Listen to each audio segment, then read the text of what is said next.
감사로 하나님께 제사를 드리며 지존하신 이에게 내 소원을 갚으며 환난 날에 나를 부르라. 내가 너를 건지리니 내가 나를 영화롭게 하리로다.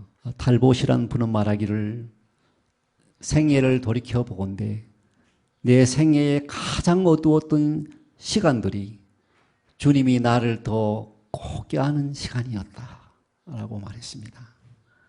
환난을 통해서 우리는 몰랐던 것을 알게 되고 환난을 통해서 주님 앞으로 나가서 주님을 만나게 되고 주님을 가까이서 모시게 되는 그런 역사가 일어납니다. 주님을 더 잘 알게 되는 역사가 일어납니다. 환난이라는 말 히브리어로 짜라라고 합니다. 우리나라 말 짜라 같은 말이에요. 이 원어는 비통함, 괴로움, 슬픔에 잠긴 자란 뜻이에요. 환난.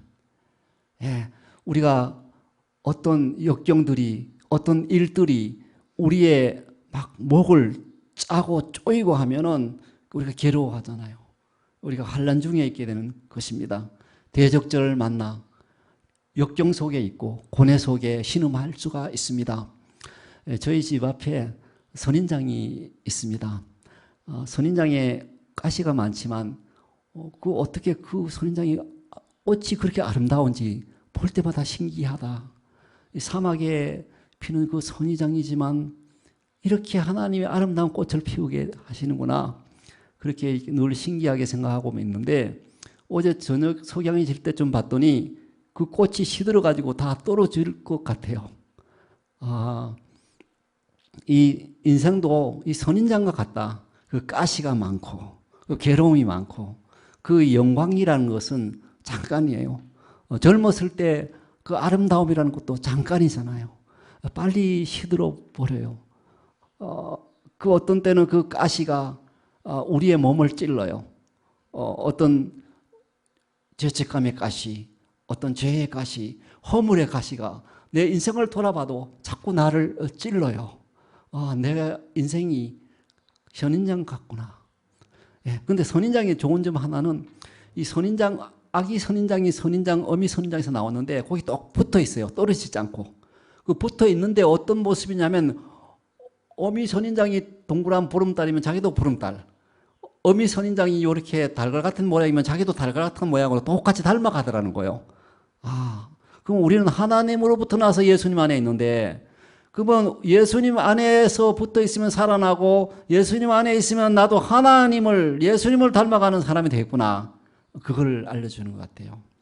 우리가 사막 같은 인생에서 정말 갈증이 나고 메마르고 건조하고 그런 때라도 우리가 우리의 원천이 되시는 예수님 안에 우리가 붙어 있으면 그 안에서 생수가 솟아나고 생기를 받고 생명을 받고 우리는 어떤 경우에도 내가 사니 너희가 살리라 하신 예수님 안에서 살아나고 그 다음에 예수님의 모습을 주님의 은혜로 닮아가게 된다는 것이에요. 그래서 환난을 만났을 때 모든 사람이 하나를 만나는데 우리가 확인해야 할 게 한 가지가 꼭 있어요. 내가 하나님께 꼭 붙어 있는가? 그리고 내가 이 일을 통하여 더욱더 주님의 형상을 이루어가는가? 그걸 확인하면 좋을 것 같아요. 우리가 환난을 당했을 때 이게 하나님께서 나를 영광으로 쓰시기 위함이구나. 더 큰 복을 주시고자 함이구나. 그렇게 믿어도 좋아요.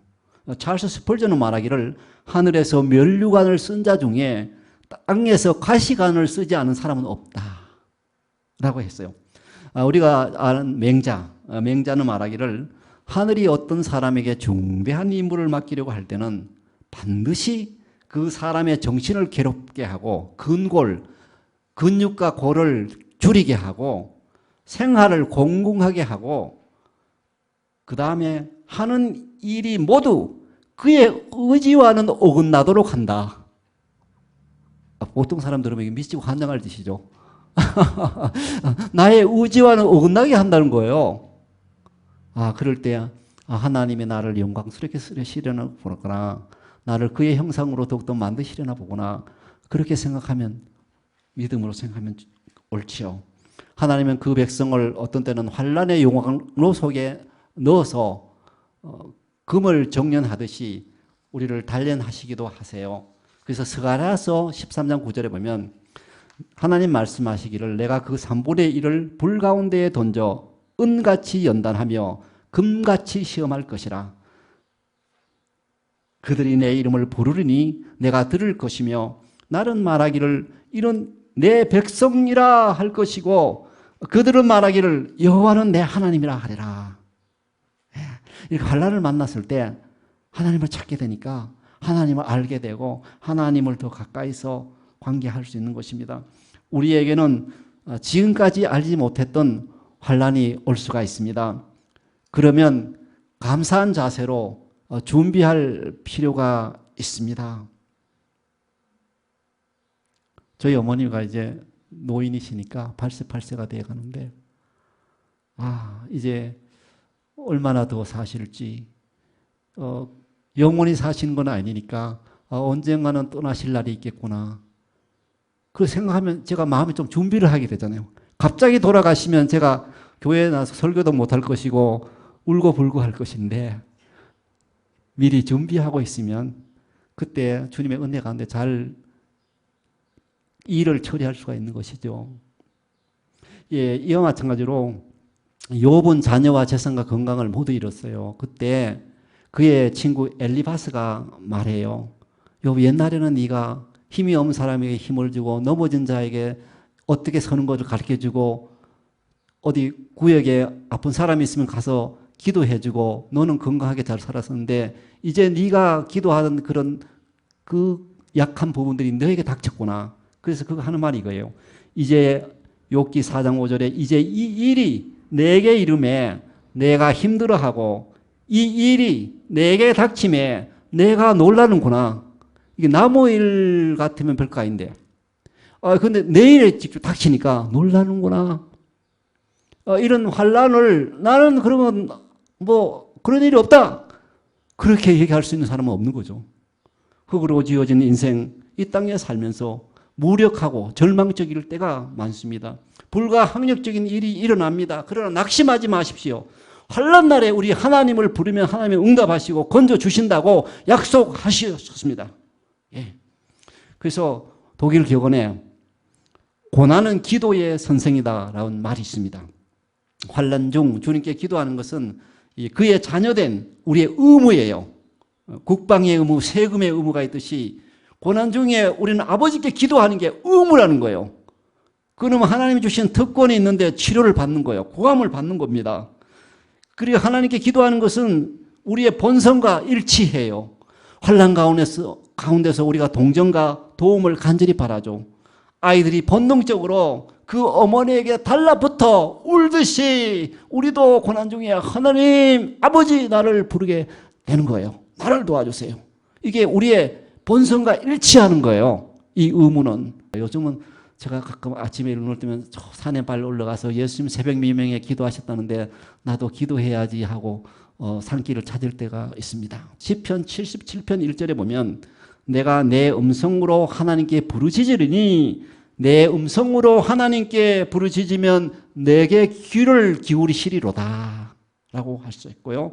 또 고린도후서 1장 3절 4절에 보면 찬송하리로다. 그는 우리 주 예수 그리스도의 하나님이시요 자비의 아버지시요 모든 위로의 하나님이시며 우리의 모든 환난 중에서 우리를 위로하사 우리로 하여금 하나님께 받는 위로로서 모든 환난 중에 있는 자들을 능히 위로하게 하시는 이시로다 라고 말씀하셨습니다. 근데 이 환난날 기도받는 자의 삶은 예배하는 것입니다. 그제 어떤 자매님이 자기 어머니 얘기를 했어요. 교회에서 기도원에 가려고 버스를 기다리고 있는데 잠이 들었습니다.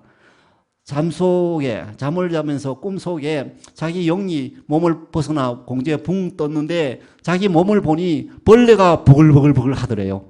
우리 몸속에 교만의 벌레, 불신의 벌레, 우상의 벌레, 죄악의 벌레, 슬픔, 상처의 벌레, 여러 가지 불결한 벌레, 이것이 바글바글 할 수 있는 것을 볼 수 있다면 우리는 하나님 날 살려주세요. 주님의 보혈로 나를 정결하게 씻어주시고 건강하게 해주시옵소서라고 아버지를 찾게 되는 것이죠. 그 권사님은 벌써 기도원에 가기 전에 기도할 준비가 됐던 것 같아요. 그런 걸 못 느끼면 기도할 수 없지요. 히스기야 왕이 병이 들어 하나님을 불렀어요. 하나님, 몸이 아파서 고개도 들지 못하고 침상에 누워서 벽을 향해서 하나님 날 살려주세요. 눈물로 기도하니 하나님이 내가 네 눈물을 보았다 하시고 15년 생명을 연장시켜 주셨어요. 여러분, 그가 기도하지 않았다면 15년 더 살았겠습니까? 절망 속에 죽었을 것입니다. 이 무서운 정말 놀라운 일이에요. 기도하면 살아요. 기도해야 돼요. 진실로 기도하면 하나님이 응답해 주세요.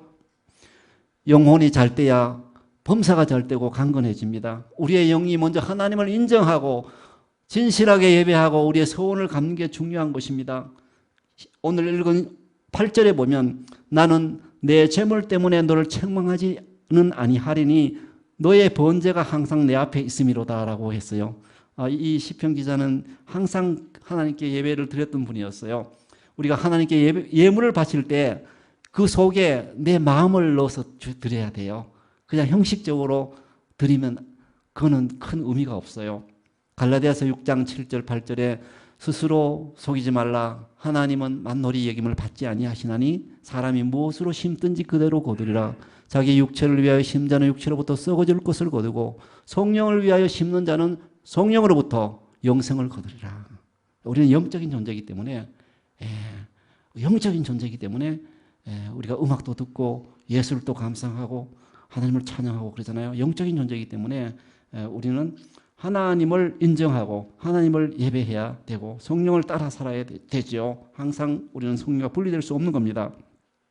요셉은 하나님을 죽음의 구덩이에서나 감옥에서도 진실하게 예배하니까 하나님께서 그를 그 모든 환난에서 건져주시고 하나님 건져주셨어요. 그리고 영광을 받아주셨잖아요. 또한 환난 중에 응답받는 자는 감사로 하나님께 제사를 드려요. 감사함으로. 지극히 높은 자에게 자기 소원을 갚아요. 순결한 마음으로 감사와 찬양을 드릴 때에 주님께서 연락하여 주셨어요. 시편 50장 23절 읽은 말씀에 감사로 제사를 드리는 자가 나를 영화롭게 하나니 그의 행위를 옳게 하는 자에게 내가 하나님의 구원을 보이리라. Thanksgiving, 감사함으로 하나님께 예배드린 자가 올바른 행위를 하는 것이고 하나님을 영화롭게 한다고 했습니다. 제 아내가 서울여상을 졸업했습니다. 친구가 한국에 갔다 와서 서울여상 역사 선생님이 8순 회갑을 맞이해서 벌써 60이나 넘은 그 학생들이 선생님을 기념하는 책을 쓰셨더라고요. 그래서 제가 잠깐 읽어보는데 자기들 고등학생 때 그 선생님이 야 얘들아 너희들은 어렵고 힘든 일이 있을 때 점쟁이를 찾아가 봐라. 그러면 뭔가 얻는 게 있을 것이다. 그렇게 얘기했대요. 아니 그것도 귀신이 좀 아니까 일리는 있다 할지라도 어찌하여 우리의 살아계신 하나님이 계시는데 학생들 보고 점쟁이 찾아가라고 그렇게 선생님이 또 가르치셨을까. 사울 왕은 환난 날에 신접한 자기에 가서 사무엘 선지자의 영을 불러 올리라고 그랬잖아요. 그러니까 가장에서 갔는데 벌써 점쟁이 알아보고 당신이 사울이군요. 두려워 떨면서 불러 올리니까 사무엘의 영이 올라와서 너는 이번에 블레셋과 전쟁에서 질 것이고 너도 죽을 것이라고 그랬어요. 그대로 됐어요. 근데 제 생각은 그래요. 사울 왕이 그럴 때라도 하나님께 찾아가서 회개하고 자기가 잘못했던 거 회개하고 하나님 날 불쌍히 여겨주셔서 전쟁에서 이기게 해주시면 내가 살겠고 지더라도 내가 마지막에 하나님 찬양하며 죽겠습니다. 이렇게 했더라면 하나님이 불쌍히 여겨주지 아니했겠어요. 어떤 이는 환난을 만나가지고 우상을 찾고 어떤 이는 점쟁이를 찾고 어떤 일은 술과 마약을 찾기도 하고 어떤 일은 쾌락을 찾기도 하고 어떤 일은 요즘은 그 전화 한 통이면 전봇대에 붙여 있더라고요. 45분 내 배달. 그것도 오래전에 붙어 있었어요. 1년 전부터. 말이 하나가 금방 도착해요. 그거 보면 괴롭던 마음이 사라지고 하늘에서 천장에서 별이 번쩍번쩍 한다고 그래요. 직접 그거 먹은 사람들을 보니까. 그렇게 마약으로 도피하고 또 그걸 사용하지 않은 사람은 하나님을 만나 기도할 시간에 이 핸드폰으로 서울에 가니까 지하철 보니까 이것만 보고 있는 사람이 많아요. 그냥 핸드폰으로 도피하고 기도해야 되는데 아이 모르겠다. 그냥 드라마로 도피하고 TV로 도피하고 스포츠로 도피하고 스크린으로 도피하고 섹스로 도피하고 예, 그렇게 한다는 거죠. 그 도망을 그리 잘 가요. 미꾸라지 같이. 예. 그래서 가수 엘비스 프레슬리 또 마이클 잭슨, 프린스 유명한 가수 모두 마약으로 죽었죠.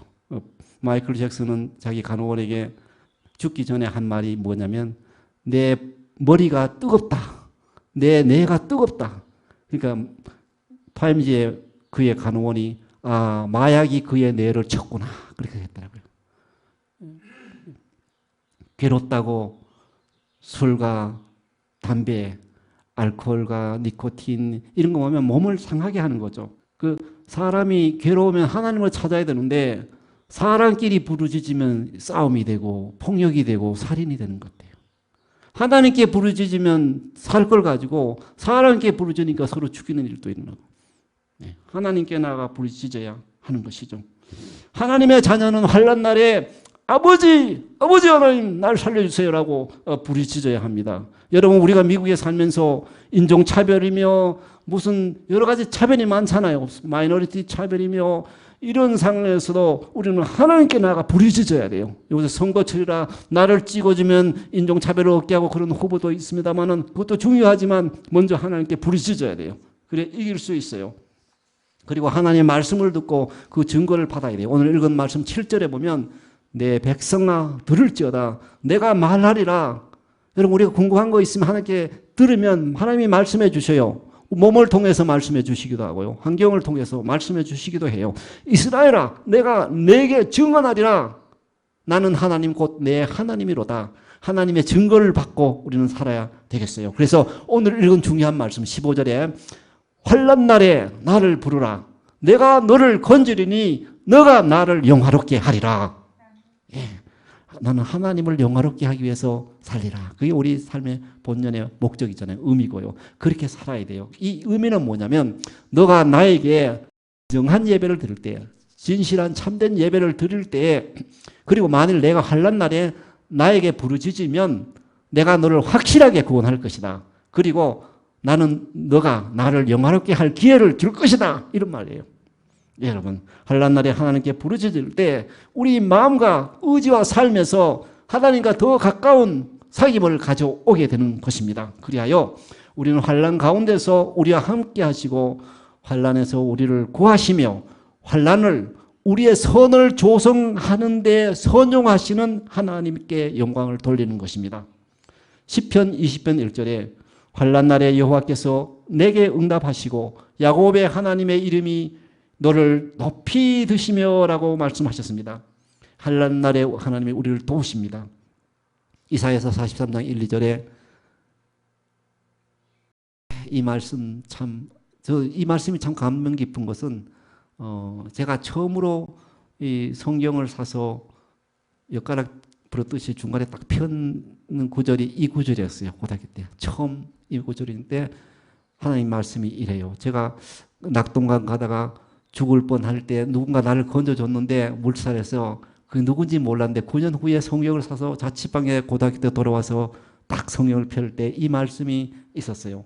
이사야서 43장 1, 2절 야곱아 너를 창조하신 자가 이제 말씀하신다. 이스라엘아 너를 지으신 자가 이제 말씀하시느니라. 내가 너를 지었고 내가 너를 구속하였나니 너는 내 것이라. 내가 물 가운데로 지날 때 내가 함께 할 것이며 물이 너를 엄물하지 못할 것이고 내가 불 가운데로 지날 때 불꽃이 너를 사르지도 못하리니 라고 말씀하시며 하나님께서 우리를 고난과 환난 속에서 머리카락 하나라도 상하지 않고 지켜주실 것을 약속하셨습니다. 그대로 이루어주고 계십니다. 역대상 4장 9절에 야베스는 그의 형제보다 귀중한 자라 그의 어머니가 이름하여 이르되 야베스라 하였으니 이는 내가 수고로이 낳았다 함이었더라. 여러분 야베스란 이름은 고통, 슬픔이란 뜻이에요. 요새 미국에서도 이름이 기쁨, 찬양 제가 가르친 학생 이번 학기에 이름이 찬양이었는데 조이 이런 거는 많잖아요. 조이, 조이스 근데 슬픔, 고통이라는 이름을 쓰는 거는 미국엔 별로 없는 것 같은데 성경에는 나와요. 우리가 사실 뭐 크고 작은 차이에서 다 이렇게 야베스 같은 어떤 그런 요소가 있지 않나, 고통이 있고 슬픔이 있지 않나 생각해 봅니다. 야베스는 환난 속에 슬픔에 잠기고 고통을 느끼며 산 사람입니다. 그래서 야베스라 이름 부를 때 야베스야, 다른 말로 하면 한국말로 하면 고통아, 슬픔아, 슬픔아 너 어떻게 지냈니 지난주에? 이런 말이에요. 예. 그래서 또 나오미도 있죠. 나오는 이민을 갔는데 모압 지방에 이민을 가자마자 남편 죽고 두 아들이 있었는데 두 아들이 다 죽어버렸어요. 그래서 며느리 둘만 남았어. 그래서 나오미가 며느리에게 한 말이 뭐예요? 나를 나오미라 하지 말고 말하라 하라. 말하라 하라. 이 말은 말하면 괴롭다는 거예요. 나를 괴로움이라 하라. 예. 그래서 우리는 괴로움, 슬픔, 고통 이게 야베스라는 뜻인데 야베스가 하나님께 얼마나 괴로웠던지 기도했어요. 하나님께 부르짖었어요. 야베스가 부르짖어서 그가 기도하는 장면이 역대상에 나오는데 야베스가 이스라엘 하나님께 아뢰어 가로되 원컨대 주께서 나에게 복에 복을 더하사 내 지경을 넓히시며 주의 손으로 나를 도우사 나로 환난을 벗어나 근심이 없게 하옵소서라고 간절하게 기도했더니 하나님께서 그의 기도를 들으셨다라고 말씀하셨습니다. 저도 말씀드렸듯 환난 날에 주님께 기도하러 산으로 올랐습니다. 악한 영은 믿는 자로 삼키려 합니다. 살다 보면 우리가 어찌할 수 없는 막 일들이 불가항력적으로 일어납니다. 영어로 말하면 헬플레스, 호플레스한 거예요. 절망적이고 무력합니다. 이러한 악의 공격 앞에 저는 무력함을 느꼈습니다. 이런 일은 오직 하나님만이 도울 수 있기 때문에 하나님께 나아가서 우리가 옛날에 봄에 야외 기도 나갔던 그 공원에 가서 책상에 의자에 앉아서 기도했어요. 하나님, 저도 야베스와 같이 기도합니다. 아버지, 내게 복의 복을 더하사 내 지경을 넓혀주시고 주의 손이 나와 함께 하여 주시사 나를 모든 환난에서 건져주시고 그리하여 나로 근심이 없게 하소서, 그리하여 나로 고통이 없게 하소서. 그 기도했어요. 그 다음에 주님이 뭐라고 말씀하신가 들어봤어요. 그러니 주님께서 제게 확신을 주시더라고요. 그래, 내가 너 기도를 들었다. 그런 마음에 확신이 오더라고요. 우리는 살아가는 동안 내가 이미 이루었다 함도 아니고 뭐를 다 성취했다는 것도 아니지만 주님께 잡힌 그 목표를 향해 나갈 때 쉬지 말고 기도하면서 주님 의지하면서 아버지 말씀하시기를 너는 환난 날에 나를 부르라. 내가 너를 건지리니 너가 나를 영화롭게 하리라. 주님 약속해 주셨는데 주님이 신실하세요. 그대로 이루어 주셔요. 의심나면 해보세요. 그대로 이루어 줘요. 주님 시편 145편 18절 19절에 말씀하십니다. 여호와께서는 자기에게 간구하는 모든 자 곧 진실하게 간구하는 모든 자에게 가까이 하시는도다. 제가 대학교를 이 군복을 입고 대학교에 야간 대학에 다녔는데 어떤 때는 강원도로 어디로 이 야외 훈련을 나가면 15일이나 못 들어와요. 그래서 교수님께 이번에 훈련 나가니 좀 다음 주 수업 못 두겠습니다. 그랬어요. 그래서 수업 시간에 선생님 말씀하시더라고. 사람이 그때는 그래도 대위 계급증 달고 또 얘기하니까 그때는 말씀하시기를 사람이 점잖하게 얘기하면 거절하기 어렵다. 그런 말씀 하시더라고. 진실하게 간구하는 자에게 사람도 이렇게 점잖게 얘기하면 거절하기 어려운데 하나님은 진실하게 눈물로 기도하는 자의 기도를 간구하는 기도를 응답하여 주신다는 거예요. 간구하는 모든 자에게 가까이 하시는도다. 네, 그리고 그는 자기를 경외하는 자들의 소원을 이루시며 또 그들의 부르짖음을 들으사 구원하시리로다 라고 말씀하셨습니다.